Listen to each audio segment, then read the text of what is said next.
Friday morning, 5:30 a.m., Thorne was already awake when her alarm went off. He'd been awake since 4:15 a.m., actually, lying in bed and staring at the ceiling and thinking about the note he'd written and rewritten approximately 47 times in his head. The note currently sat on his nightstand, written on a piece of paper torn from a legal pad, folded into a neat square. Simple, anonymous. Probably the stupidest thing he'd ever considered doing, but he was going to do it anyway. You're stronger than you think. A neighbor. 8 words. That's all. Nothing that could be traced back to him specifically, nothing that admitted he'd been listening. Just 8 words that might help a woman who'd spent last night believing her ex-boyfriend's lies about being cold and impossible and destined to die alone. Through the wall, Violette's alarm chimed twice. Silence. Footsteps to the bathroom. Shower starting at exactly 5:32 a.m. Thorne forced himself up, feet hitting cold hardwood, and went through his own morning routine on autopilot.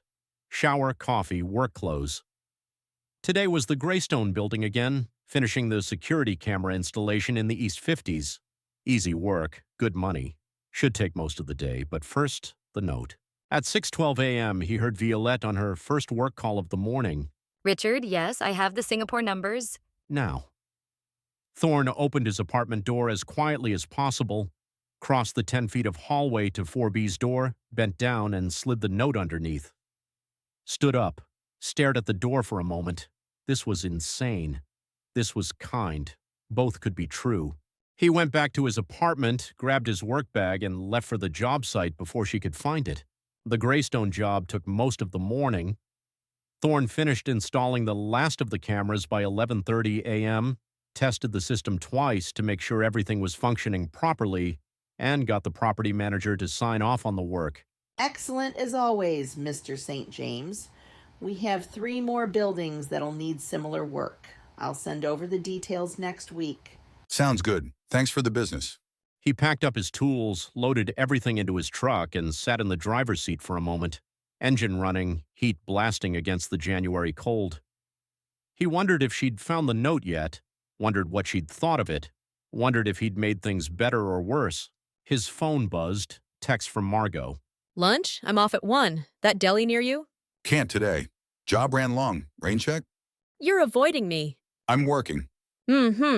Fine, but you're buying next time, and you're giving me a tour of that fancy building. Deal. He pocketed his phone and drove to his next job. Residential call in Brooklyn. Woman who'd been waiting 3 weeks for an electrician to fix her kitchen outlets. Easy work. Frustrated client who just wanted her appliances to work. He'd be in and out in 2 hours. By 4:30 p.m., he was done. By 5:15 p.m., he was pulling into the Ashford's underground garage. By 5:20 p.m., he was in the elevator, work bag over his shoulder, exhausted and covered in drywall dust from the Brooklyn job. The elevator doors opened on the 4th floor. Thorne stepped into the hallway and froze. Because there, standing at her apartment door, keys in hand, phone to her ear, was Violette. She was still in her work clothes, same navy suit from this morning, heels that had to be killing her after a full day. Her hair was still up in that severe bun. She looked tired and beautiful and completely unaware that he existed. Thorne's heart hammered. This was it. First time seeing her in person since Monday night in the hallway when they'd passed like strangers because that's what they were. Strangers. Except he knew her alarm schedule and her coffee routine and the sound of her crying and the exact words Julian had used to make her feel worthless. She glanced up, saw him. Their eyes met, gray eyes. He'd been right about that. She gave him the polite, distant nod you give neighbors in hallways, acknowledgement without engagement, and went back to her phone call. No, I'm just getting home now. Yes, I reviewed the contracts. Marcus's concerns are noted, but I still think... She unlocked her door, stepped inside, closed it behind her. Gone. The hallway was empty again. Thorne stood there for a moment, keycard in hand, feeling like he'd just experienced something significant that was actually completely ordinary. They'd shared a hallway. She'd barely registered his existence. He unlocked 4A and stepped inside his own empty apartment. Thorne showered, the water pressure still obscenely good, and changed into sweats and a t-shirt. ordered Chinese food because cooking felt like too much effort after a 10-hour workday, ate it standing at his window, watching Manhattan light up as the sun set behind the buildings to the west. At 7:47 p.m., he heard her door open next door, then close again. She'd gone out, dinner probably, or drinks with Sloane, or some work event that required her presence even though it was Friday night and she'd already worked a full day. Thorne sat on his couch with his laptop, checking emails, confirming next week's schedule, doing all the administrative work that came with running a small business. At 9:33 p.m., he heard her return. Door opening, heels clicking, slower now, tired. Bag dropping with that heavy thud of expensive leather hitting hardwood. Then silence. Thorne closed his laptop and listened. Through the wall, footsteps, movement, the sounds of someone going through their evening routine, water running, washing her face probably, cabinets opening and closing. Hi, Sloane. She'd called her friend. Thorne stood up from the couch and walked to the bedroom, drawn by some instinct he didn't want to examine too closely. He stood by the wall. No, dinner was fine. Just some work thing. Networking. You know how it is. Actually, something weird happened this morning. Thorne's stomach dropped. Someone left a note under my door. Anonymous, just a few words. It said I'm stronger than I think. Signed, a neighbor. His heart was hammering now. I don't know. That's why it's weird. It could be anyone in the building. No, I don't think it's creepy. I think it's, I don't know, sweet? Kind? Someone heard about the Julian thing and wanted to be supportive. She thought it was kind. Relief flooded through Thorne like warm water. The walls aren't that thin, Sloane. I've never heard my neighbors. But maybe someone heard us fighting in the hallway? Or maybe Julian told someone? I know. I'm overthinking it. It was nice. To know someone cares, even if it's a stranger. Thorne closed his eyes, hand flat against the wall. Yeah, I'm keeping it. I taped it to my bathroom mirror, actually. So I see it every morning when I'm getting ready. Thanks for listening. I know I've been a mess this week. I promise I'll stop talking about Julian soon. Love you too. Talk tomorrow. She hung up, then very quietly, almost too quiet to hear. Stronger than I think. She was reading the note, right now, looking at it. Thorne stood there, hand on wall, and felt something shift in his chest. This was why he'd left the note, this moment. Knowing that somewhere on the other side of this wall, Violette was reading 8 words from a stranger and feeling less alone. That was enough. It had to be enough. At 10:15 p.m., Thorne was in bed, reading or pretending to read, a thriller Margot had recommended months ago that he kept meaning to finish. Through the wall, Violette was getting ready for bed too. He could hear water running, footsteps, the small sounds of nighttime routine. At 10:47 p.m., her phone rang. She answered quickly. Mom, is everything okay? It's late. No, I'm fine. I was just getting ready for bed. Her voice changed, cooler now, more guarded. What did Dad say? That's not fair. I broke up with Julian because he was terrible to me, not because I'm being difficult. Thorne set down his book. Mom, Julian called me frigid. He said I was going to die alone. He said I was cold and impossible and… She stopped. When she spoke again, her voice was very quiet. You think I should have tried harder? Silence while Catherine Westbrook apparently confirmed that yes, Violette should have tried harder to make it work with a man who'd called her frigid. I have to go. No, I'm fine. I can't have this conversation right now. I love you too. Good night. She hung up. Then through the wall, a sound that made Thorne's chest hurt, crying, not the broken sobbing from earlier in the week. This was quieter, sadder, the crying of someone who was too tired to fall apart properly but too hurt to hold it in. Thorne lay in bed, book forgotten, and listened to Violette cry because her own mother had taken Julian's side. At 11:03 p.m., the crying stopped. At 11:15 p.m., he heard her get up, footsteps to the bathroom, water running. She was washing her face, probably, pulling herself together. At 11:22 p.m., footsteps back to the bedroom, then silence. Thorne lay there in the dark, staring at the ceiling, and wondered how many people in Violette's life actually had her back. Sloane, obviously. But who else? Her father clearly didn't. He thought she was too emotional for business. Her mother didn't. She thought Violette should have tried harder with Julian. Her brother Harrison, based on the fragments Thorne had heard, seemed to actively work against her. Julian had gaslit her into thinking she was the problem. Who did that leave? A stranger who left anonymous notes under her door. That wasn't enough. She deserved more than that. Thorne turned on his side, facing the wall, and made a decision. He couldn't keep being anonymous, couldn't keep being a stranger who listened through walls and left notes and knew everything about her while she knew nothing about him.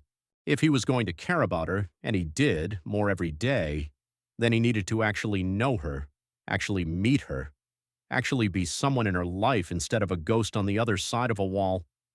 He didn't know how yet, but he'd figure it out. Saturday morning, Thorne woke up at 7:30 a.m., late for him, sleeping in because he didn't have a job site to get to. He made coffee, opened his laptop, and spent an hour responding to emails and confirming the schedule for next week. At 9:15 a.m., he heard Violette's door open and close. She was going out. Saturday errands, probably. Grocery shopping, dry cleaning, whatever it was that people did on their days off when they weren't electricians with too much time to think. Thorne forced himself to be productive. Laundry, he'd been putting it off all week. Grocery shopping, his fridge was embarrassingly empty. Cleaning the apartment, not that there was much to clean given how little time he'd spent here. By 2:30 p.m., he had clean clothes, a full fridge, and an apartment that looked slightly more lived in. He also had too much time to think about Violette, about the note, about how to actually meet her properly without it being weird. At 4:47 p.m., his phone rang. Margot. Hey, You're avoiding me, I can tell. I'm not avoiding you. I was working yesterday. And today? Laundry, groceries, adulting. Mm-hmm. How's the Ice Queen? Stop calling her that. Defensive. Interesting. Have you actually talked to her yet? We passed in the hallway yesterday. That doesn't count. I know. Thorne, you know this is weird, right? The listening, the note, you know this is… I know. So what are you going to do about it? I don't know yet. Want my advice? Not really. Too bad. Stop listening. Or actually meet her, pick one. But this middle ground where you're half involved and half stranger, that's not sustainable, and it's not fair to her. She was right. She was always right. That's what made her so annoying. I'll figure it out. Soon. Soon. Okay, love you. Try not to be a creep. Love you too. Try not to let anyone die. No promises. She hung up. Thorne sat on his couch, phone in hand, and stared at the wall that separated him from Violette's apartment. Margot was right. This wasn't sustainable. He needed to make a choice. Stop listening and be a normal neighbor, or actually meet her and be honest about who he was. Both options terrified him, because stopping meant not knowing if she was okay, and meeting her meant risking everything. Her finding out he'd been listening, her thinking he was a creep, her hating him for violating her privacy, but doing nothing. That was worse. At 8:33 p.m., Thorne heard Violette return home. Door opening, keys jingling, footsteps. Hi, Daddy. No, I'm not coming to Sunday dinner tomorrow. I have work to catch up on. Her voice was getting tighter. That's not fair. I've been to the last 4 Sunday dinners. I'm allowed to miss one. I don't care what Mother thinks. I'm 35 years old. I don't need permission to skip a family dinner. Fine. Yes, I'll be there. 6 p.m. I know. She hung up, then loud enough that Thorne heard it clearly through the wall. Fuck. One word, packed with frustration and resignation and the exhaustion of someone who'd just lost a battle they'd been fighting for years. At 9:15 p.m., her phone rang again. She answered. Sloane? Thank God. I need to vent. My father just guilt-tripped me into Sunday dinner. Again. I swear he weaponizes my mother. Your mother would be so disappointed if you didn't come. Like I'm 12 and need parental approval. Sloane responded on the other end. I know. I should just say no. But it's easier to go than to deal with the fallout of not going. You're right. I'm a coward. Add it to the list of things wrong with me. She laughed, bitter, self-deprecating. Speaking of things wrong with me, I've been thinking about the note again. Thorne's attention sharpened. I know it's stupid. It's just 8 words from a stranger. But I keep wondering who left it. And why. And if they heard Julian? And if they think I'm pathetic for letting him talk to me like that? No, whoever left the note definitely didn't think she was pathetic. Whoever left the note thought she was brave and strong and deserving of kindness. Maybe. I don't know. Part of me wants to know who it was. Part of me thinks it's better not knowing. Like, if I knew who it was, it would become a thing. And right now, it's just this nice gesture from a stranger who wanted to be kind. Yeah, you're probably right. I'm overthinking it. Thanks for listening. I don't know what I'd do without you. Love you too. Good night. She hung up. Thorne sat on his couch, book open but unread, and thought about Sunday dinner. Violette was going to her parents' estate tomorrow, to face her father who thought she was too emotional, her mother who thought she should have tried harder with Julian, probably her brother Harrison who seemed to undermine her at every opportunity. She was going alone, to be judged and criticized and made to feel small, and there was nothing Thorne could do about it. Sunday morning, Thorne woke up at 6 a.m. out of habit, even though he didn't have anywhere to be. Next door, silence. Violette was sleeping in, probably, dreading the family dinner, staying in bed as long as possible to delay the inevitable. At 8:47 a.m., he heard her alarm, late for her. At 9 a.m., her shower started. At 9:30 a.m., he heard her on the phone. Hi, Mom. Yes, I'm coming. 6 p.m. I know. Do I have to dress up? It's just family. Fine. Yes, I'll wear something appropriate. She hung up with what sounded like a sigh. At 2:15 p.m., Thorne heard her leave, early, 4 hours before dinner. Maybe she was meeting Sloane first, or running errands, or just couldn't stand being in her apartment anymore, waiting. At 10:47 p.m., she returned. Thorne was in bed reading when he heard her door open and close. Footsteps heavier than usual, tired and defeated, bag dropping. Hi, Sloane. You up? It was awful. So awful. Dad spent the entire dinner talking about how Harrison is doing such a good job with the European division. How Harrison closed 3 new deals this quarter. How Harrison is really showing initiative. Her voice was shaking. And when I mentioned the Singapore project, the one I've been working on for 6 months, Dad said it was taking too long. That I was being too cautious. That maybe I should be more like Harrison. And then Julian was there. Thorne sat up. Yeah. Apparently Mother invited him because she thought we should talk things out. So I had to sit through dinner watching my ex-boyfriend chat with my parents like nothing happened while they all looked at me like I was the problem. I left early. Claimed I had work. Dad looked disappointed. Mom looked disapproving. Harrison smirked, and Julian tried to corner me in the hallway to talk. I didn't talk to him. I just left. Got in my car and drove back here, and now I'm sitting in my apartment wishing I'd just said no in the first place. Sloane said something supportive on the other end. Thanks. I needed to hear that. I'll call you tomorrow. She hung up. Then, through the wall, crying. Not the quiet, controlled crying from before. This was the broken kind. The kind that came after holding it together for 6 hours through a dinner that was designed to make you feel small. Thorne lay in bed, listening, and felt rage building in his chest. Not at Violette, at her family, at Julian, at everyone who'd spent the evening making her feel like she wasn't enough. At 11:33 p.m., the crying stopped. At 11:45 p.m., footsteps to the bathroom, water running. At midnight, footsteps back to bedroom. Then, very quietly, through the wall, Stronger than I think. she was reading the note again, using 8 words from a stranger to put herself back together after her family had torn her down. Thorne closed his eyes. This had to stop. Not the listening, he couldn't seem to stop that, but the helplessness, the being a stranger who knew everything but could do nothing. Next week, he decided. Next week, something changes. He didn't know what yet, but something. Because hearing her like this, broken and alone and clinging to a note from someone she didn't even know, was unbearable. And if he was the only person who seemed to actually care about her well-being, then he needed to figure out how to care in a way that actually mattered. Starting tomorrow. At 2:33 a.m., Thorne woke to a sound. Not crying, not Violette, something else. A door slamming, distant, somewhere else in the building. Then voices, male voices, angry, coming from the hallway. Thorne got out of bed, walked to his door, pressed his ear against it. The voices were louder here. 2 men, maybe 3, arguing about something. Told you to handle it. Did handle it. Not good enough. Footsteps, moving away. Silence. Thorne opened his door slightly, looked out into the hallway. Empty. Whatever had happened, whoever those men were, they were gone. He closed his door, went back to bed, lay there in the dark. The Ashford was quiet again.